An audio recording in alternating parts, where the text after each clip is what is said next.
ବାହୁଡ଼ା ଯାତ୍ରା। ମହାପ୍ରଭୁ ନିଜର ମାଉସୀ ଘର ଛାଡ଼ି ନିଜ ଘରକୁ ଫେରନ୍ତି।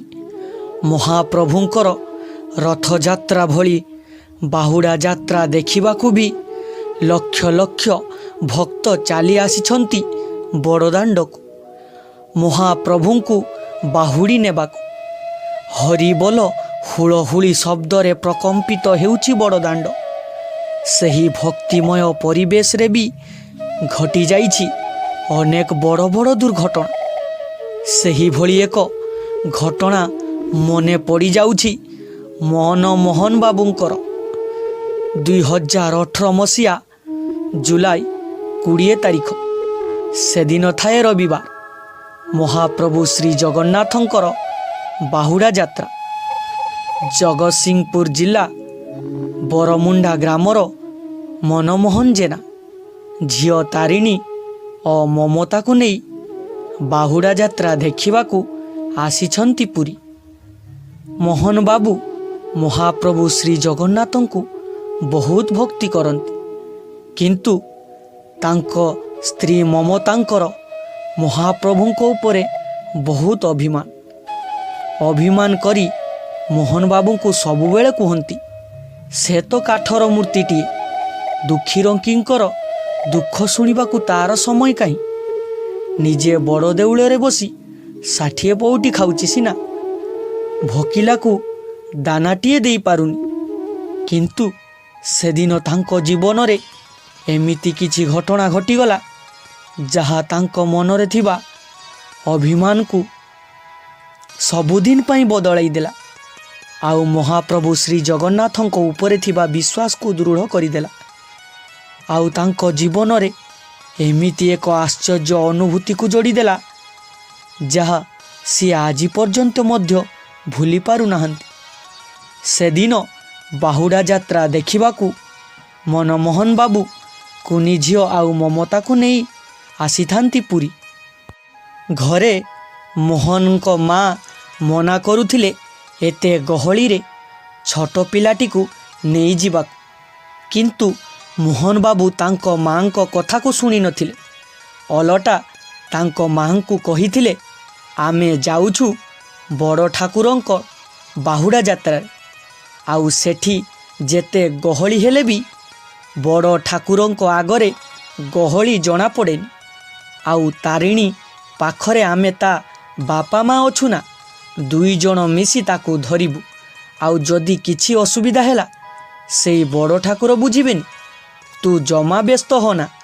ଏମିତି କହି ମୋହନ ବାବୁ ତାଙ୍କ ମାଙ୍କୁ ବୁଝାଇ ଆସିଥିଲେ। ରଥ ଉପରେ ମହାପ୍ରଭୁ ବିଜେ କରିସାରିଲେଣି। ଚାରି ପାଖରେ ତାଙ୍କ ସେବକମାନେ ତାଙ୍କ ସେବାରେ ଲାଗିଥାନ୍ତି। କୁନି ଝିଅ ତାରିଣୀ ମହାପ୍ରଭୁଙ୍କୁ ଦେଖିପାରୁନଥାଏ।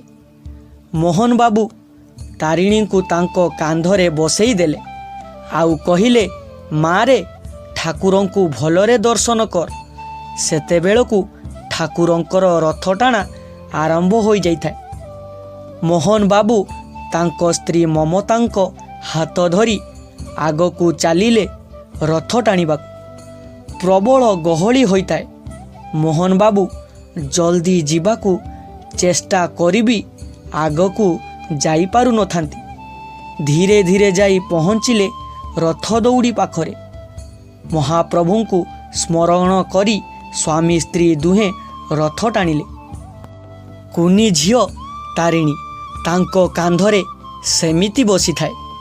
କିଛି ସମୟ ରଥ ଟାଣିବା ପରେ ମୋହନ ବାବୁ ହାଲିଆ ହୋଇଗଲେ। ତାଙ୍କ କାନ୍ଧ କାଟିବାରୁ କୁନି ଝିଅ ତାରିଣୀକୁ କିଛି ସମୟ ପାଇଁ ତଳେ ଛିଡ଼ା କଲେ। ମୋହନ ବାବୁ ଜାଣିପାରିନାହାନ୍ତି କେତେବେଳେ କୁନି ଝିଅ ତାରିଣୀର ହାତ ସେ ଛାଡ଼ି ଦେଇଛନ୍ତି। ହଠାତ୍ ବୁଲି ଦେଖନ୍ତି ତ ତାରିଣୀ ଆଉ ନାହିଁ। ମୋହନ ବାବୁଙ୍କ ଦେହରୁ ଜୀବନ ଚାଲିଗଲା ଭଳି ଲାଗିଲା। ଚାରିଆଡ଼େ ଖାଲି ଗହଳି ଆଉ ଠେଲାପେଲା। ତାରିଣୀଙ୍କୁ ନ ପାଇ ଭୋ ଭୋ ହୋଇ କାନ୍ଦି ପକାଇଲେ ମୋହନ ବାବୁ। କ'ଣ କରିବେ ଏତେ ଗହଳି ଭିତରେ? କେଉଁଠୁ ଖୋଜିବେ ସେ ତାରିଣୀକୁ? ସ୍ୱାମୀ ସ୍ତ୍ରୀ 2 ଜଣ କୁନି ଝିଅ ତାରିଣୀକୁ ପାଗଳ ଭଳି ଖୋଜିବାକୁ ଲାଗିଲେ, ହେଲେ କେଉଁଠି ବି ପାଇଲେନି ତାକୁ। ମହାପ୍ରଭୁଙ୍କ ବାହୁଡ଼ା ଯାତ୍ରାରେ କ'ଣ କମ୍ ଭିଡ଼ ଯେ ସେ ତାରିଣୀଙ୍କୁ ଖୋଜି ଖୋଜି ପାଇବେ? ତାରିଣୀକୁ ନ ପାଇ ମମତା ଅଣନିଶ୍ୱାସୀ ହୋଇଗଲେଣି।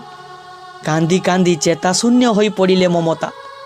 ସ୍ତ୍ରୀଙ୍କର ଏମିତି ଅବସ୍ଥା ଦେଖି ଭାଙ୍ଗି ପଡ଼ିଲେ ମୋହନ ବାବୁ। ସେପଟେ ଝିଅକୁ ଖୋଜି ପାଉନାହାନ୍ତି ମୋହନ ବାବୁ, ଏପଟେ ସ୍ତ୍ରୀ ଚେତାଶୂନ୍ୟ ହୋଇପଡ଼ିଲେଣି। ମୋହନ ବାବୁଙ୍କ ଆଖି ଆଗରେ ଝଲସି ଉଠୁଥାଏ ତାଙ୍କ ଝିଅ ତାରିଣୀର ଛବି। ଚତୁର୍ଦିଗ ଅନ୍ଧକାର ଦେଖାଯାଉଥାଏ। କାନ୍ଦି କାନ୍ଦି ସେ ବି ଅଣନିଶ୍ୱାସୀ ହୋଇପଡ଼ିଲେଣି। ଶେଷରେ କିଛି ଉପାୟ ନ ପାଇ ହାତ ଟେକିଦେଲେ ମହାପ୍ରଭୁଙ୍କୁ। ଆଉ କାନ୍ଦି କାନ୍ଦି କହୁଥାନ୍ତି, ହେ ଜଗନ୍ନାଥ, ମହା ଆନନ୍ଦରେ ରଥରେ ବସି ତୁମେ ଘରକୁ ଫେରୁଛ, ହେଲେ ତୁମ ଭକ୍ତକୁ ଏତେ ବଡ଼ ବିପଦରେ ପକାଇ ତାର ଏ କି ପରୀକ୍ଷା ନେଉଛ ପ୍ରଭୁ? ସତରେ କ'ଣ ତୁମେ କାଠର ମୂର୍ତ୍ତି ପାଲଟି ଯାଇଛ? ତୁମ ଚକା ଆଖିକୁ କ'ଣ ମୋ କଷ୍ଟ ଦେଖାଯାଉନି ମହାପ୍ରଭୁ? କେତେ ଆଗ୍ରହରେ ତୁମ ଦୁଆରକୁ ଆସିଥିଲି ତୁମର ଦର୍ଶନ କରିବା ପାଇଁ। ମୋ ମାଙ୍କ କଥା ନ ଶୁଣି ତୁମକୁ ଦେଖିବା ପାଇଁ ଆସିଥିଲି। ତୁମକୁ ଭକ୍ତି କରିବାର ଫଳ ଶେଷରେ ଏମିତି ଦେଲ ଠାକୁରେ। ଏତେ ନିର୍ଦ୍ଦୟ କେମିତି ହୋଇପାରିଲ ମହାପ୍ରଭୁ? ତୁମ ରଥଯାତ୍ରାରେ ମୋ ସଂସାର ରଥ ତୁମେ କ'ଣ ଉଜାଡ଼ି ଦେବ ମହାପ୍ରଭୁ? ମୋତେ କ'ଣ ମୋ ପରିବାର ଠାରୁ ଅଲଗା କରିଦେବ ମହାପ୍ରଭୁ? ଏମିତି କେତେ କ'ଣ କହି ଭୋ ଭୋ ହୋଇ କାନ୍ଦୁଥାନ୍ତି ମୋହନ ବାବୁ। ପାଖରେ ରଖିଥିବା ପାଣି ବୋଟଲରୁ ପାଣି କାଢ଼ି ସ୍ତ୍ରୀଙ୍କ ମୁହଁରେ ମାରିଲେ। କିଛି ସମୟ ପରେ ଚେତା ଫେରି ଆସିଲା ମମତାଙ୍କର। ପ୍ରଥମେ ଉଠି କୁନି ଝିଅ ତାରିଣୀକୁ ଖୋଜିଲେ, ଆଉ କାନ୍ଦି କାନ୍ଦି ମୋହନ ବାବୁଙ୍କୁ କହିଲେ, କେଉଁଠି ହଜାଇ ଦେଲ ମୋ ପ୍ରଭୁ? ହେ ପ୍ରଭୁ ଜଗନ୍ନାଥ, ମୋ ଝିଅକୁ ଆପଣ ଏ ଭିଡ଼ ଭିତରେ କେଉଁଠି ହଜାଇ ଦେଲ? ଆପଣଙ୍କୁ ଦେଖା କରିବାକୁ ଆସିଥିଲେ କ'ଣ ଏହି ବିପଦରେ ଆମକୁ ପକାଇବାକୁ ପ୍ରଭୁ? ହେ ବିପଦରୁ ଆମକୁ ରକ୍ଷା କର ପ୍ରଭୁ। କେଉଁଠୁ ଆଣିଦେବ ମୋତେ ମୋ ଝିଅକୁ? ଏମିତି କହୁଥାନ୍ତି ମୋହନ ବାବୁଙ୍କୁ। ମା କେତେ ମନା କରୁଥିଲେ ଏତେ ଭିଡ଼ରେ ପୁରୀକୁ ଯାଅନି, ହେଲେ ତାଙ୍କ କଥା ତୁମେ ଟିକେ ବି ଶୁଣିଲନି। ଏବେ କ'ଣ ତୁମ ଜଗନ୍ନାଥ ତୁମ ଝିଅକୁ ଫେରାଇ ଦେବ? ସେ ତ କାଠର ମୂର୍ତ୍ତି ପରି ବସି ରହିଛନ୍ତି ରଥରେ। ସେ କ'ଣ ତୁମ ଝିଅକୁ ତୁମ ପାଖରୁ ଖୋଜି ଆଣିଦେବେ କି? ଏମିତି କହି ଅଭିମାନରେ ମହାପ୍ରଭୁଙ୍କୁ କେତେ ଗାଳି ଦେଉଥିଲେ। ଏହାପରେ ମୋହନ ବାବୁ ତାଙ୍କ ସ୍ତ୍ରୀଙ୍କୁ ବୁଝାଇ କହିଲେ, ସେହି ବଡ଼ ଠାକୁର ସେ ଭକ୍ତର ଏମିତି କିଛି ଅନିଷ୍ଟ କରିବେନି।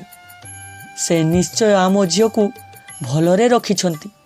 ଏମିତି କହି ମହାପ୍ରଭୁଙ୍କୁ ହାତ ଟେକିଦେଲେ ମୋହନ ବାବୁ।